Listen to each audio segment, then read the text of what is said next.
नाही लक्षात आलं असं आहे नाही का शिर्डी. अच्छा अच्छा किती दिवसापूर्वी निघत 7 महिन्यापूर्वी गेलो तुम्ही. अच्छा अच्छा तुमच्या पुढे उभा बरं वाटतं उचलून आणलो तुम्ही तिथं ट्रीटमेंट घेतलं पाहिजे. परमेश्वर कृपा आहे बरं वाटतंय. परमेश्वर कृपाने तुमची कृपा आहे.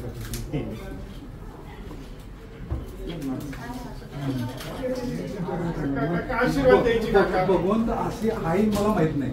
तुम्ही माझे भगवंत नाही.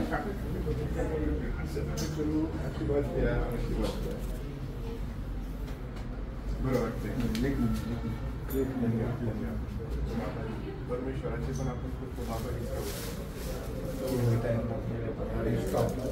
काय आवश्यकता होती तुम्ही आले भेटले हाच फार मोठी मी बरोबर आधी तुम्हाला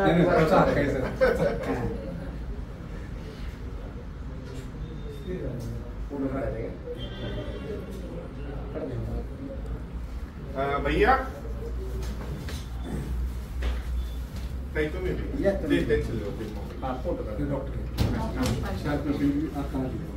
डॉक्टर ज्ञानेश्वर भेटते. हो हो हो असे नाही का. धन्यवाद सर.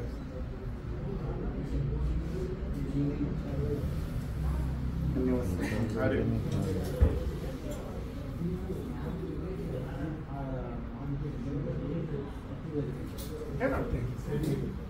आईला आणले माझ्या तुम्ही आशीर्वाद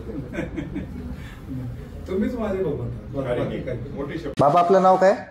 प्रकाश मुकुटराव शेडगे, मुक्काम पोस्ट डिस्कळ, तालुका खटाव, जिल्हा सातारा. आपल्याला काय काय त्रास होतं? मला ह्याच्या अगोदर असा त्रास होता की 3रा मणका आणि 5वा मणका ह्याच्यामध्ये शिर दबली. त्याच्यामुळं मला धर्तीवरती चालायच येत नव्हतं. बिलकुल कमरेच्या खाली लुळा चालतो. अच्छा. मग माझे बंधुराज पुण्याला आहेत, सुभेदार रिटायर. मी आर्मी रिटायर आहे.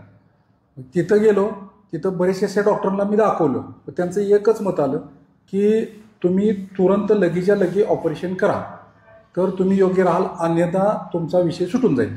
म्हणजे तुम्ही तुमचं नियंत्रण सुटेल, संडास बाथरूम याच्यावरती नियंत्रण सुटेल.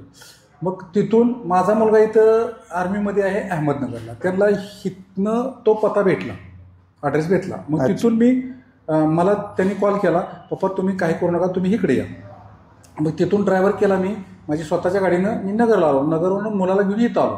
डॉक्टरला भेटलो, ट्रीटमेंट मला डॉक्टरांनी दिली. जी ट्रीटमेंट दिली ती अतिउत्तम मला ट्रीटमेंट दिली. आणि त्या ट्रीटमेंटमुळं मला चालता येत नव्हतं. मग उचलून आणलं होतं मला, उचलून असं 2 महिने मला असं उचलून आणलं होते. पहिल्या वेळेला मला ट्रीटमेंट दिली, दवाई दिली. ती दवाई सगळी मी घेतली. 1 महिन्यानंतर थोडासा पायाला हरकत यायला सुरुवात झाली, म्हणजे बोटांना. आणि त्याच्यानंतर महिन्याची संपूर्ण दवाई पूर्ण झाल्यानंतर माझे पाय हालायला लागले. मग ती वॉकरवरती चालायला लागलो.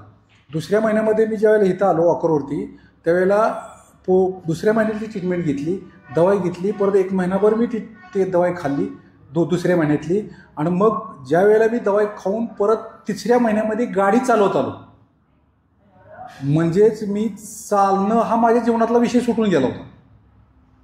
सुटून अगदी सुटून गेला होता. म्हणजे विषय असा आहे की ह्या धर्तीवरती भगवंत आहेत मला माहीत नाही. माझे ते डॉक्टर माझे भगवंत आहेत. त्यांनी मला ह्या धर्तीवरती चालायला शिकवलं. अच्छा. आनंदी आहात का सर आपण? 1 नंबर. आणि जे पेशंट आहेत त्यांना अगदी माझा सल्ला आहे, 100% या ऑपरेशनच्या नादाला लागू नका. या डॉक्टरवरती, यांच्या ट्रीटमेंटवरती, यांच्या ते औषध दवाई जे देते त्यांच्यावरती विश्वास ठेवा. 100% घ्या. अगदी त्यांच्या त्या नियमाचं पालन करा. 100% फरक आहे. असं नाही. मी तुमच्या पुढं अगदी जिता जागता एक माणूस आहे. चालतोय फिरतोय मस्त. आता गाडी चालवून पेशंट घेऊन आलो आहे. सातारामधले 3-4 पेशंट मी घेऊन आलो इथं. त्यांची ट्रीटमेंट चालू आहे आता. अच्छा. बस. धन्यवाद बाबा. धन्यवाद.